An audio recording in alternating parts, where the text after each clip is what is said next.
When you were arrested from Lorraine Williams, were you drug tested or blood tested for anything? Second time? First or second? Well, remember they arrested you the first time and they told her he didn't do anything. Yeah. And so they tested you that time? They just took a pee test. A pee test. And what should have been in your system? Nothing. Just there's nothing. She said I was eating tobacco. I wasn't. Oh, okay, hold on. Because now, wait a minute. Okay, there's stuff you don't know, and that's why I want to get it from you fresh here. So, the first time you were arrested, they took you away, right? And they tested your urine. It's in Racine County. It was Franksville or something. It's a little town. Okay, yeah, none of that matters. That's not my point. None of that matters, sweetheart. I'm getting to something. All right. But they tested you the first time, your urine, and nothing's there, right? Nothing. Right, of course. Okay, because she just picked you up from Milwaukee Mental Health, right? And did they have you on anything at that time? Oh, Milwaukee? Yeah.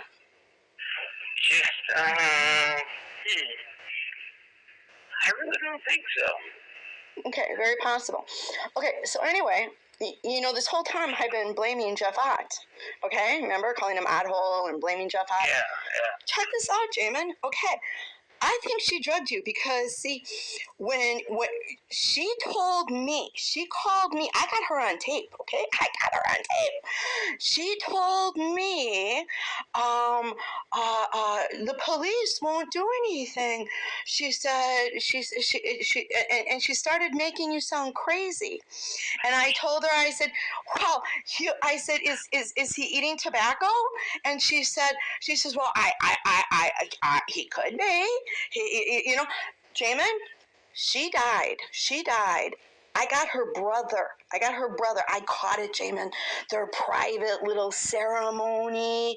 Their private where they paid extra to make sure it's private. Nobody can come in, right? Or maybe it was because of COVID, whatever. Regardless, because no questions were asked. I couldn't get over. Not one question was asked on her funeral video, and her brother gave it away. He said, well, I take comfort in, because he told these wonderful stories about how tough she was, what a fighter she was, how she started making money and she got a hold of him. Yeah, she brought him in on her big scamming group home business, just like Pastor Neely tried to bring me in, and remember, I refused to do it. Right. I refused to do it. With the money. So hold on. Okay. He said, how she was a Christian, and I'm not saying she was or she wasn't. Okay. There's a lot of Christians who do wrong things. She wasn't a real Christian. That's between her and God. That's not even my point. My point is, her brother said out of his own mouth, I take comfort because she called me and said that, God is real, or something to that effect, or, trust God, or God is real. It was something to that effect. He said before she put herself in a self-induced coma. Wait? You put yourself in a self-induced coma. What? That sounds like suicide to me, or murder. That sounds like suicide or murder. Now hold on. I don't mean to take all this up, but I'm making a point here. It's suicide or murder. You never seen dude walk away from his wife's casket so fast like her husband. And that's no exaggeration. Go watch the video. I put it on YouTube. Go watch. When the whole family was saying goodbye, in front of the casket, because all this is filmed for everybody to see. Okay? And he couldn't get away fast enough from that casket. I mean, he looked like a player, man, a player. And you know what? They all kept it hush hush. You know why they went along with it? For insurance money, Jamin. Insurance money. That's why every single one of them, they went along with everything for money. Well, I hope they enjoyed it.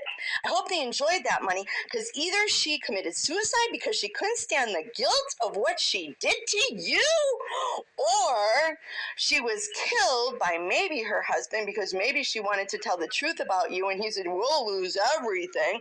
And now the truth's coming out anyway, and now we are going to go after that group home because she did not properly care for you. It's on her credit card. She bought you porn before you and she went out of her way to do it because that's not the way to Racine, the porn store on Greenfield Avenue. She should have taken the other freeway to get onto Racine, and that would have taken her where she needed to go. But no, she went out of her way to the porn store like she had it planned. You know what I mean? But anyway, forget that. It's on her credit card receipt. Okay, she was in the Corvette Club in Chicago. Here, this lady had money. She was a banker. She's no dummy. She's no dummy, and she learned how to play the game just like Pastor Neely when Pastor Neely tried to bring me into it. And what did Mommy do, Jamin? What did Mommy tell her? What did I tell her? Who, Pastor Neely? Yeah. Hey, you're not going to stand before God with that. Well, what I told her was that that would be, you're caring for human beings, and that's 24-hour care, and I'm not willing to put that into anything. And she said that she would have her people that she got from not Mendota, I misspoke, from the street or from Milwaukee Mental Health. But Mommy would never do that. Just like what was the big blow up between her and I? That's why I said you're not going to stand before God. Well, it's not who I am. I know what it's like to, I got to be right before God. You know what I mean? I want my family alive. Excuse me. But anyway, Jamin, I believe she drugged you the second time. I wanted to say you wanted a clear conscience for God, you know. And my family. I'm an example, and no, I'm not perfect, and I will be the first to tell you where I messed up and how I've grown from that, because I don't want you to make the same mistake. It's not about being perfect or come on now. Anyway, I don't want to get off track here. I want to stay on point with her. Jamin, remember the Ohio group home lady, which she told me, I know how to manipulate the system to get any kind of drug I want. So you can be assured Lorraine Williams had a library of drugs, okay? You can be assured of this. She had several group homes. I know she did something because, I started getting loopy. Right, and she called me. I got her. I started hallucinating. She told me you were going door to door asking for cigarettes. And I said, what? And she said, he's making pots and pots of coffee. Now, come on, a babysitter wouldn't even allow you to do that. She I believe, slipped you something, Jamin, because I put it in my coffee or my cigarettes, or both. Well, your coffee, I believe. But anyway, Jamin, what I think here is that she called me panicking. I think she thought because she could see she couldn't get you to have sex from just the porn, that wasn't enough. You up. But she wasn't expecting you to still not be sexually a participant. And all those people at the funeral, I wonder which one of them was the one that lied about saying that, you headbutted him. I wondered if he was at the casket. I just wonder, because see, it's all coming home. It's coming home to roost. It's all coming out, Jamin, and you're out. You're free in Jesus' name. You've done nothing wrong here. And she took it way too far. For what? For money, for a buck. And you could see she's all about money, Jamin. Her funeral service gives it all away. She's all about money, all about money. And they did everything but explain her death.